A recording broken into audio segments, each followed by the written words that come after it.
Welcome to the show, everyone, and happy Thanksgiving to everybody out there. We are live on Facebook, so I do want to say hi to everybody out there. Like us and follow us. We'll share the show later on. My first guest, I love my first guest. She's been on with me now, I think it's like at least 3 years. I have with me Sandy Greenlee, and you're so excited because you're going to be talking a little bit about some of the traditions for the holidays. She is the owner of Angels, Cremation, and Burial. And I love that you're on around this time because a lot of people, they're kind of grieving, right? But you always say, you don't have to be grieving. No, you know what? You plan ahead. And just like you plan for the turkey day when their loved one is alive, you plan for the turkey day and Christmas when they're deceased. Because people are going to start telling you what to do, when to do, how to do, where to do, why to do. And you need to take responsibility for yourself. I love Sandy. You need to do what you want to do when you want to do it the way you want to do it.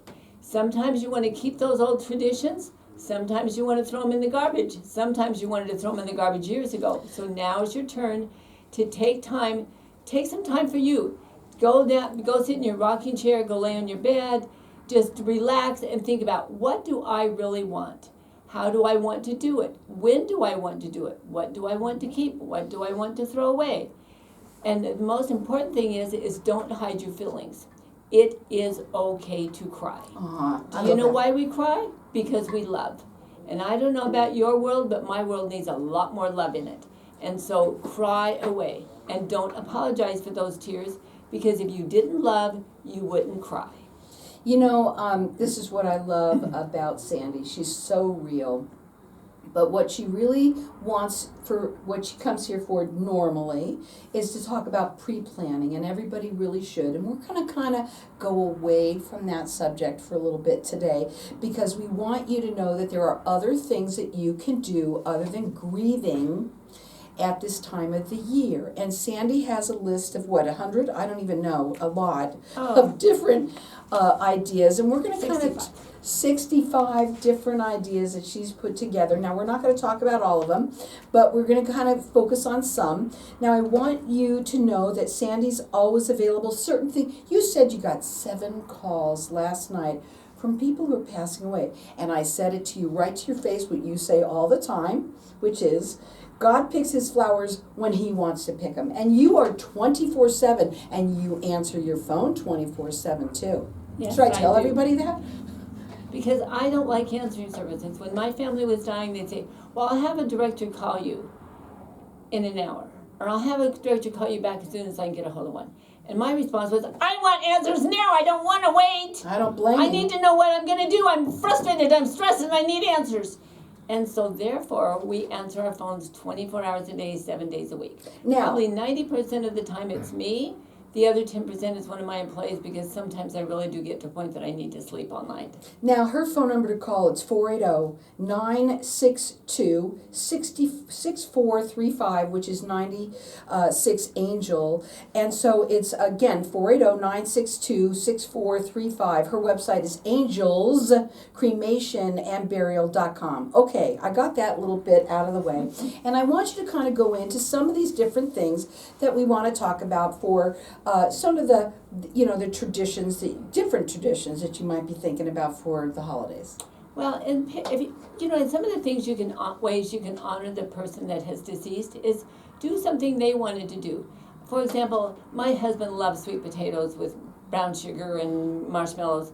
I thought they were putrid, but I still make them because it's a tradition to him.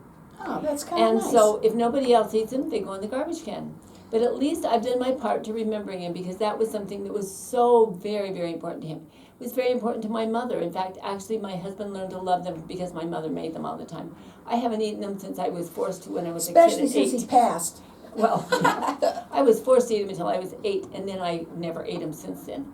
But it's just kind of a fun tradition that we always have sweet potatoes with brown sugar and butter and marshmallows and all that kind of stuff. So we bring it to the family, to the dinner table, in honor of your loved one. That's right, in honor of my husband and my mother.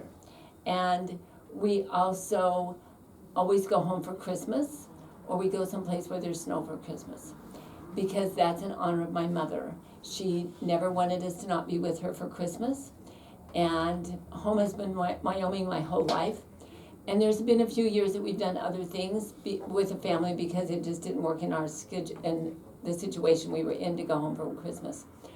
But we always think of Mom, and we always think of things that she would want us to do because she was a great one for family. You never knew who was going to be for dinner. She could have picked up somebody off the street. She could have picked somebody off out of her business. She could have picked up the neighbor. She always felt like nobody should ever spend Christmas alone. And so we never knew how many people were going to be at the table. And so we've tried to kind of incorporate that into our family. I'm not as good as my mother was. I don't invite everybody that I know to Christmas dinner or to turkey dinner, but I do try to listen to people if they don't have someplace to go, at least invite them so that they have the opportunity to have Thanksgiving or Christmas dinner with somebody else. I've known people that have set a plate and left that chair empty. And so that is something else that you can do to remember your loved one. You can send out a Christmas card and say things about your loved one that you're going to miss this Christmas and hope that they will share in your joy and in your sorrow. You know, I love this one here. I'm just looking at it. Light a candle in your home in memory of the person you've lost. I love that. Yes. At the table, that would be really nice. There's so many things. You know, you have to think outside the box. Most of us are in a box and we always think this is what has to be. I can remember the first year we did not have turkey for Christmas dinner. I mean, that was just like the cardinal sin. Do not have turkey for Christmas. But my stepfather really wanted prime rib, and so we had prime rib, and it was like, you know, we got through Christmas just fine without turkey. And so think outside of the box. Do things that everybody wants to do. Things that people would want to do. I have to say this because it's dying to come out. You got to be thinking outside of the box because sooner or later, you're going to be in the box. I had to say it. I just had to say it. I know everyone's laughing. Go ahead. That's true. And my youngest son, one of my sons that died, he loved surprises. And so we always pick a family every year, and we do Christmas for them. And we run, and we leave it on their doorstep, and we run. And so they have Christmas from Santa Claus that evening, and we always do sign from Santa. Aww. Because, you know, I was raised that Santa is who you don't know. It's not mom and dad, it's not your aunt and uncle, it's not grandma and grandpa, it's somebody you don't know. And my husband and I went through some really, really, really hard times, and 2 years in a row that we had, not in a row, but 2 different years, we had boxes of things left on our doorstep, and we have no idea who it was. I can still get teary-eyed about it. I love it. And let me just because say it was such an emotional, special time because my kids had Christmas. Aw. You know, and you know what, Sandy, you have been through so much. Not only are you in this world, I hate to say this, but, you know, of death, right? You also have experienced quite a bit, even your children, and that's always the worst. I've no matter lost how 2 many kids. years. I've lost 2 kids. I've lost 3 parents out of 4, and I'm very fortunate I've had 4 wonderful parents. I used to tell people I was so bad it took 4 parents to raise me. My mom said not quite. Well, you know, and these are just different traditions, things to think about. You know, we are talking Christmas is around the corner. You know, Thanksgiving is right here in tomorrow. Yes. And these are the little things that you might think about, or someone that you know, tell them about it. You know, a little something to do, something special. There's somebody that you know could be grieving right now, right? That's right. They can, you know, and we grieve all year long. We just don't grieve at the holidays. And so, you know, how hard is it to make a phone call? How hard is it to write a note to somebody? Our mortuary writes a note to every family member. Well, not every family. Every family. We pick one person to write to. We write them a letter every 3 months for a year. We send them a Christmas letter because we want them to know that they're important, that they're special, that life is going on, and we care about them. Their phone number to call, it's 480-962-6435, which is 480-96-ANGEL. You can check them out. It's Angels, CREMATIONandBurial.com. Hang tight. We'll be back in just a minute. We're still live in the room So we're gonna keep on going, Right. okay? Okay, so, some of the other ones that you have, obviously, for someone that has lost their children, that has gotta be the worst. I can't even imagine what that must be like. Some of the ones that you've also brought out here is, to make an ornament, for someone, which I think is really a neat one to do. People just don't think of these things, and I'm not sure, do you help people with this too? I mean, I don't know. No, I don't do that, I don't Carol. think so. I just have thought my plate full, maybe. honey. I can't do anymore. Yeah. But I mean, these are things that you literally came down and thought about, and so I would hope that maybe one day you put them on your website, or if they're on your website already. I never even thought about that. That might be a good idea to do. Yeah, so people can see them. It's a very good idea. I come in handy every once in a while. Well, I've had a lot of death in my life. That's how I got in the funeral industry. I've had a lot of different professions in my life, but this is the one I've stuck with the longest. My kids used to tease me about, what are you going to be when you grow up? And I said, when I grow up, I'll let you know. Because I change jobs every 2 to 3 years, and I've been at the funeral industry for 25, and I have no intentions of retiring. People say, when are you going to retire? And I said, when I die at my desk. Because my son has requested I die at my desk, so he doesn't have to come get me. Aw, well, you know what though, you do what you love to do, and that is something that you have been doing for a very long time. And I also love this one here, that I see here that just popped out at me, which is doing a memorial grief activity together with the kids, not taking I remember when I grew up, I mean, oh my God, we wouldn't even talk about that. And we've talked about that before, how here in America people don't talk about this, but it's not a bad subject. It's not, and whatever we avoid makes it more difficult to take care of. So we need to be able to talk about things and to be a part of things and make life interesting and exciting for everyone. Even not just the in ones death. at the end. Even in death. Even in death. Absolutely. I tell people there's a blessing or a gold lining in every challenge and in every trial. And I've had people look at me and scream at me and say, you're crazy. Well, I can tell you the gold lining in my life of losing a 9-year-old is I found the funeral industry. Because I would never have found it. In fact, when I was in the hospital and my girlfriend was asking me to dress him, I said, you are kidding me, I'm not touching a dead body. You are crazy, you are out of your brain.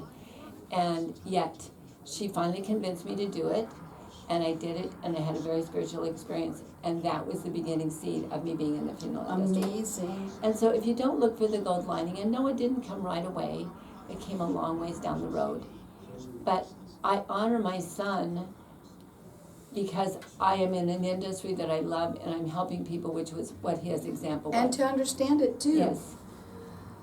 So welcome back everyone, and we are talking with Sandy Greenlee, and she's the owner of Angels Cremation and Burial. We usually talk a lot about, pre-planning, but we're going to kind of go away from that today. We've been doing that the first part of the segment, and we're going to continue to do that, because there's a lot of people this time of the year that are truly even grieving more so than even other times. For some reason, the holidays always brings it. I know it never leaves a person. So some of the different things that you might want to also we're talking traditions, some things that you might think for either tomorrow or for Christmas is around the corner. You could do something every day with some of the things that you brought up here. I could do it every day for 2 months. So could I, but I don't have time. One of my favorite things is to get out the old photo albums, and I think it's really sad that nowadays most of our photo albums are on our phone. But get out your old photo albums and look about and talk about the person that you love and that you miss. And remember the good things that they taught you, the things that they shared with you, the things that they gave to you. I can remember when I was a child, we always went to the cemetery on Memorial Day, and we talked about that person who was there. So I have a great love for people that I never even knew, because my grandmother and my mother always put flowers on their graves. And it's harder nowadays because we're such a transient society. We do more cremations, we do less burials. But I still treasure those memories that I have of things that people I did not know. But I got to know them as we told shared stories. And so You can share stories at Christmas or Easter or Thanksgiving or some Sunday afternoon. Get out the photo albums and talk about what they were and what they did. Because so many times our children don't know us as children. They know us as adults. And I can remember my son saying to me one time, "Mom, you never did that." And I said, "Oh yeah, I'm not proud of it, but yeah, I did do that." And that's okay. And so, but my kids know that, so when they struggle, they know that their mom was not perfect either, or their dad was not perfect. That we struggled and we made stupid choices and we did some things that could have really been harmful, not only to us, but to other people. And so that's a good way to do it. Talk about get out the old picture albums and talk about the person who has passed away and how wonderful they are. You can even make a printed one, make a little picture of them and put them on your table somehow. What else? If you've been having a hard time with your loved one passing, then think about the good things that they gave to you, what gifts they left with you, and how you can share those gifts with somebody else. Like my husband was one, literally, and I'm not exaggerating, he would constantly pick up somebody off the street, or he would give them $5, or he would give them lunch, or whatever the case may be. And so that's a tradition that I can do without any effort at all.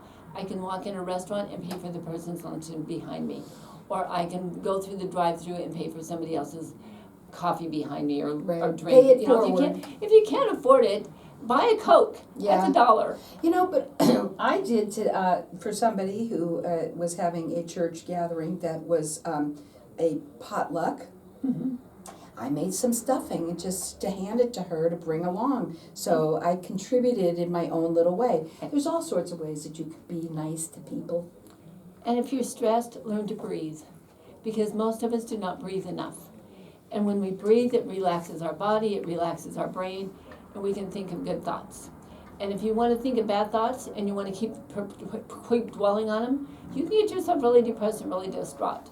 So if you think about good things, get something that's positive and just keep repeating it over and over and over in your brain. We can either feed depression or we can help prevent depression. I love that. You get to make your own choice. Oh yeah, absolutely. Go ahead. You can volunteer in your loved one's memory. I can tell you there's lots of places, especially this time of year, that want volunteers, that loathe for volunteers. I know one year I went and I served dinner at a homeless shelter on Thanksgiving Day. And I will never forget that day, because I thought, Sandy, you have really been poor in your life, but you have never been that poor.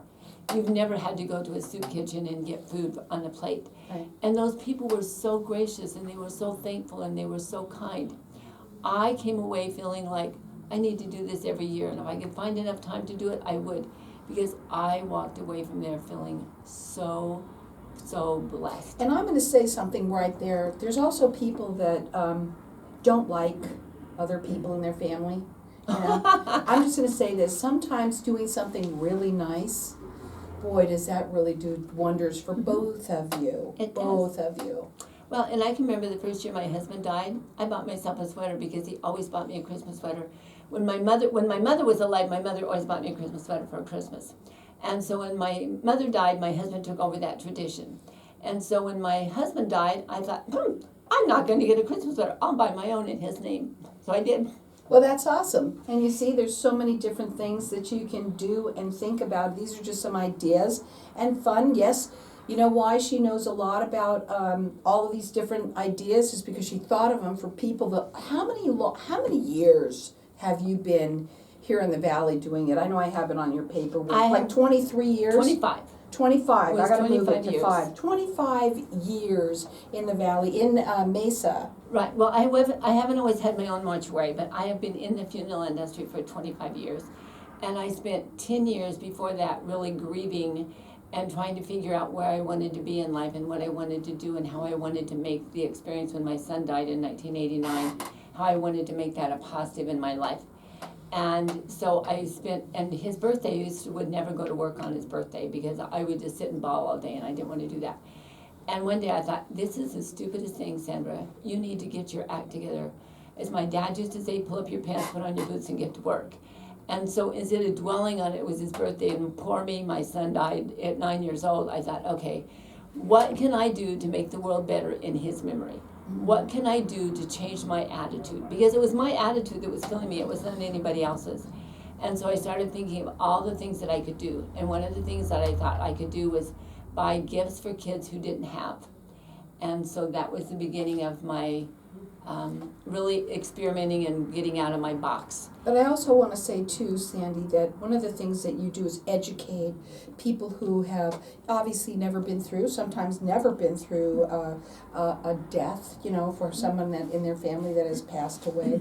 And not only do you educate, and you love to educate people on all of this, you also like to make it affordable. You do that, and that is something that is important for people to know. It is, because I always tell everybody's got a loved one, but not everybody's got $1 million.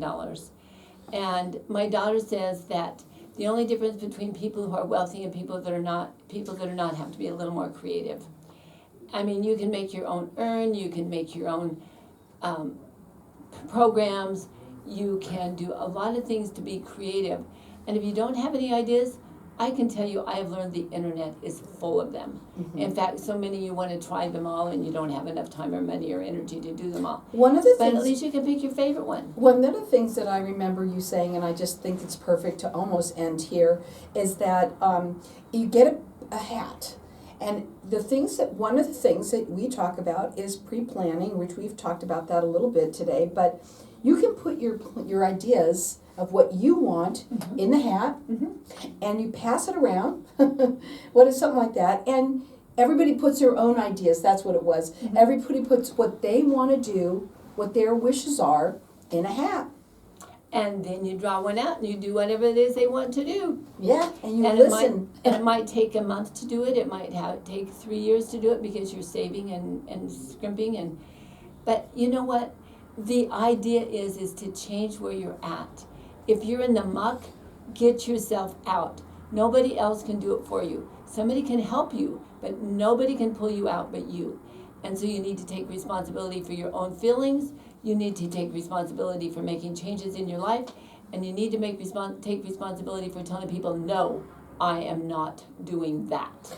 So when you're not feeling like up to any of this, it's okay to say no as well. These are just ideas. So in all honesty, I love that you came on today. Happy Thanksgiving and happy holidays to you. I know you're going out of town. And to all of you out there, have a wonderful, wonderful holiday season. It's starting tomorrow and it's not going to end until January 2nd. So take care of yourself, give yourself a hug. Smile, be nice to somebody. It always comes back tenfold. And if you're in the situation that you need this number, give her a call. She can help you understand some of the things that you might have to be dealing with. And there's a lot. That number to call her again, it's 480-962-6435, which is 480-96-ANGEL. You can check her out on her website. It is Angels Cremation and Burial.com. Happy holiday!